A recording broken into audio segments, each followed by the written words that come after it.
On today's video, I'll be showing you how to fix GTA Vice City.exe has stopped working in all versions of Windows.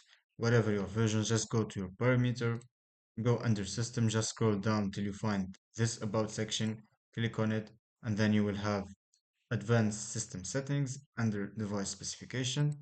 Click on it another time, and then click on settings and choose data execution prevention.